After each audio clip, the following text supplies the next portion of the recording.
News report India के दर्शकों और श्रोताओं को खुशामदीद। न्यूज़ रिपोर्ट इंडिया का प्रोग्राम खबर की खबर लेकर हाजिर हूँ मैं सुखदेव सिंह।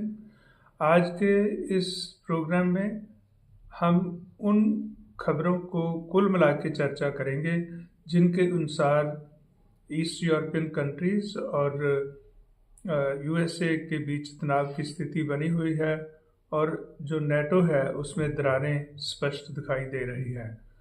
हम ये भी बात करेंगे कि इसके लिए इंडिया और यूक्रेन के लिए क्या मायने निकल सकते हैं। पिछले समय में हमने देखा है कि डोनाल्ड ट्रंप, ना तो उनको पीस नोबेल प्राइज मिला है, इसी के बीच उनके खिलाफ बहुत सारे सीरियस इल्ज़ाम लगे।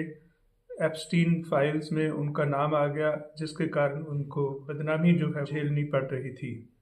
तो इस सब से अटेंशन डाइवर्ट करने के लिए उन्होंने अपने एक एजेंडा प्रेजेंट किया। इकोनॉमिक क्राइसिस है उसको टाल सकते हैं अगर वो नेबरिंग कंट्रीज़ के ऊपर अपना हक जमाएं। तो उसी के चलते उन्होंने वेनेजुएला, जहाँ पर बहुत सारा तेल और जहाँ पर बहुत सारे खनिज अवेलेबल हैं, उस कंट्री के इलेक्टेड प्रेसिडेंट को अबडक्ट किया और उसको अमेरिका की जेल में डाल रखा है, क्योंकि वो कंट्री अमेरिका की उल्ट जाकर अंतर्राष्ट्रीय मार्केट में तेल की बिक्री दूसरे कंट्रीज़ के थ्रू कर रहा था और एक तरह से कंपटीशन यूएसए को दे रहा था। उसी के साथ अभी डोनाल्ड ट्रंप ने ग्रीनलैंड, जो कि पास में ही एक रीजन है और जो डेनमार्क की केयर में है, उसके ऊपर अपना हक जमाया और उन्होंने मोनरो डॉक्ट्रिन को कोट करते हुए कहा कि इस सब पर अमेरिका का हक है और वहाँ के जो रिसोर्सेस हैं वो अमेरिका का हक है कि वो यूज़ करे। तो इस हालात में डेनमार्क ने इसका सख्त विरोध किया और फिर बाकी जो यूरोपियन कंट्रीज़ हैं वो भी सामने आ गए और उन्होंने भी एक एक करके इस चीज़ का विरोध किया। परंतु डोनाल्ड ट्रंप अपनी जिद से हटे नहीं हैं। हालांकि उन्होंने ये कहा कि वो फोर्स का यूज़ नहीं करेंगे, जिसका अर्थ ये निकल सकता है कि शायद वो इसको खरीद लें या किसी और ढंग से अपने अंडर ले लें। परंतु उसमें ग्रीनलैंड के लोगों की तो कोई राय ली ही नहीं जा रही है, तो उनको एक कमोडिटी की तरह से ही लिया जा रहा है। जैसे वो बाकी खनिज पदार्थ हैं वहाँ, वैसे ही वो लोग हैं, उनको कोई भी खरीद सकता है या कोई भी जीत सकता है। तो ऐसे हालात में जो एक rules based international world order था, वो कहाँ गया, वो कहाँ चला गया, कहाँ गए अमेरिका के आइडियल्स।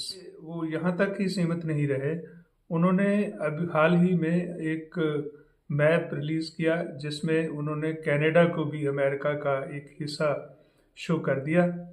तो कनाडा ने उसके ऊपर स्ट्रॉन्ग रिएक्शन एक्सप्रेस किया है। कनाडा के प्राइम मिनिस्टर मिस्टर कार्नी ने वर्ल्ड इकोनॉमिक फोरम में बोलते हुए अमेरिका के जितने भी क्लेम्स हैं उनको चैलेंज किया और उन्होंने बहुत सारी चीज़ों को स्पष्ट कर दिया कि कैसे बहुत लंबे समय से जो कनाडा और जो बाकी यूरोपियन कंट्रीज़ हैं वो झूठ में जी रहे थे, झूठ की दुनिया में जी रहे थे, जहाँ पर लोगों को पता तो होता है कि वो सब झूठ है, परंतु वो उसको इस ढंग से करते आते हैं जैसे कि वो सच हो।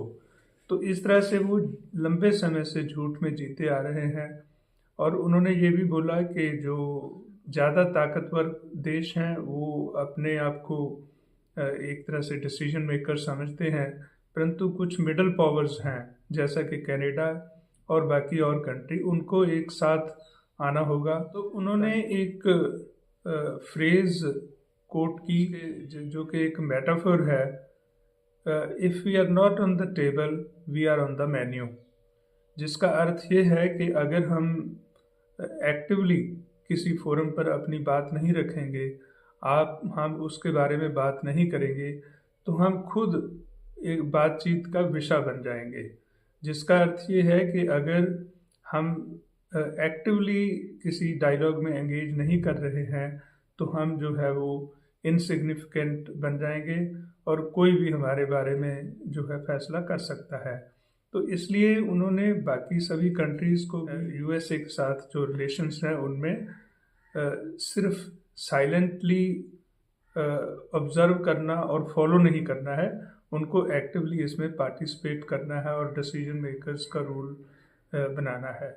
उन्होंने ये भी कहा कि अब जो रूल बेस्ड वर्ल्ड ऑर्डर था उसमें एक रप्चर आ गया है, उसमें एक दरार आ गई है, और वो दरार इसके कारण है क्योंकि कुछ देश जो है वो अपने आप को सभी देशों के आका समझ रहे हैं। जो ये समझा जा रहा था कि यूनिपोलर वर्ल्ड है, ये एक एक्चुअली अनट्रू रियलिटी है। ये रियलिटी नहीं है कि वर्ल्ड जो है यूनिपोलर वर्ल्ड है, क्योंकि पूरी दुनिया जो है उसके इकोनॉमिक और पॉलिटिकल इंटरेस्ट होते हैं, तो उन्हीं से गाइड होते हुए एक तरह का कंपटीशन तो बने ही रहता है।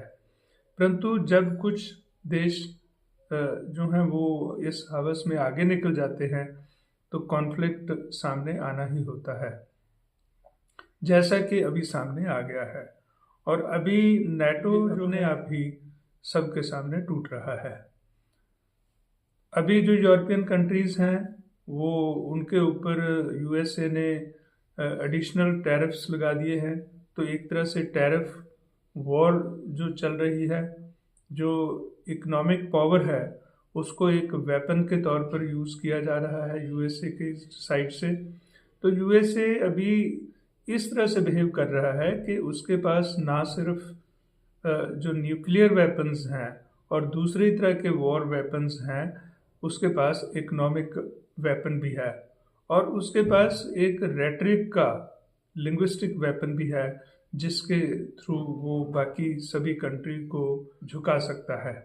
तो इस चीज़ को दुनिया पूरी समझ भी रही है, परंतु बात यही है कि क्या, जैसे कार्नी ने कहा है कि अभी आपने जो है टेबल पर आना है, टेबल के सामने बैठना है, या कि मेन्यू का पार्ट बनना है।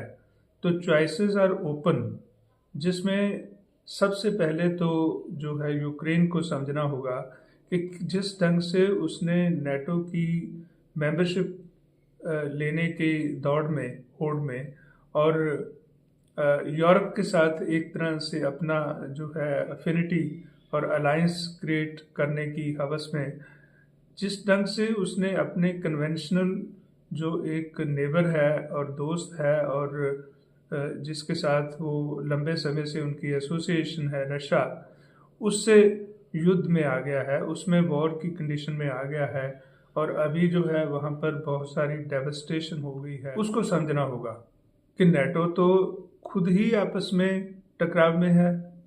जब अमेरिका, जो उसके पहले से अलाइज हैं, उन्हीं को ही हड़पने की कोशिश में है, जब उन्हीं का ही वो कोई लिहाज नहीं कर रहा है, उन्हीं के खिलाफ जो है, उन्हीं के ऊपर, जिसके ऊपर भी वो चाहे कब्जा करने की होड़ में है, और बाकियों को अंगूठा दिखा रहा है और उनको बोल रहा है कि वो उसी के कारण जिंदा हैं। सभी जो यूरोपियन कंट्रीज़ हैं इंक्लूडिंग कनाडा, वो कह रहा है कि ये यूएसए के कारण ही जिंदा हैं। तो वो क्या यूक्रेन को क्या समझेगा? यूक्रेन को जो अभी फंडिंग मिल भी रही है उससे वो वॉर में उसको कर्जाई कर देगा, और उसके बदले में उससे बहुत सारी जो हैं रियायतें और बहुत सारा जो है बदले में कुछ जो है वो अपना क्लेम करेगा। इसी तरह से भारत है, भारत को भी ये समझना है कि अमेरिका के जो मीनिंग्स हैं, अमेरिका की जो सिग्निफिकेंस है वर्ल्ड ऑर्डर में, वो अब वो नहीं रहने वाली है जो पहले थी। जिस तरह के हालात बन रहे हैं उसमें अमेरिका उस तरह का नहीं है कि जिसको हम बोलें कि ये हमारा दोस्त है और हमारी जो है धाक पूरी दुनिया में जम जाएगी। ऐसे हम विश्व गुरु नहीं बनने वाले हैं। अगर हमने विश्व गुरु बनना है तो गुरु की तरह हमें अपना जो है एक क्लियर मैसेज दुनिया को देना होगा, वेयर वी स्टैंड। इसके लिए भारत की जो चॉइसेस हैं वो एशिया और अफ्रीका प्राइमरीली होना चाहिए, और उसके बाद जो है सेकंड लेयर जो है यूरोपियन कंट्रीज़ की है, ईस्ट यूरोपियन कंट्रीज़ की है। इन्हीं में व्यापार बढ़ाना चाहिए। और अमेरिका को उसका एक जब तक जगह नहीं दिखाई जाएगी, अमेरिका की जब तक जो हेगमनी है उसको चैलेंज नहीं किया जाएगा, तो हम कहीं के नहीं रहेंगे। अगर भारत टेबल पर नहीं आता है तो ये मेन्यू का हिस्सा रहेगा। एक तरह से इसको एक मंडी के तौर पर भी लिया जाएगा और ये अपनी कोई माइट को एक्सप्रेस कहीं भी नहीं कर पाएगा। भारत के लिए ये एक बड़ी अच्छी ऑप्शन है जो INSC है, इंटरनेशनल नॉर्थ साउथ कॉरिडोर, जो प्रोजेक्ट बना था मॉस्को टू मुंबई तक का रास्ता बनाने के लिए, व्यापार का रास्ता बनाने के लिए उसको स्ट्रेंथन करना चाहिए। और जो इसकी बंदरगाह है ईरान के बॉर्डर पर, उसके ऊपर अपना हक जो है वो कम नहीं करना चाहिए, वहाँ पर इनको इन्वेस्ट करना चाहिए। और जो अपने साथ वाले पड़ोस के मुल्क हैं उनमें एक तरह से, क्योंकि हालात ऐसे बन गए हैं जहाँ पर चाइना और इंडिया एक जगह खड़े हैं, तो ये ब्रिक्स जो फोरम है उसको स्ट्रेंथन करना, उसमें जो है अपनी भागीदारी को बढ़ाना।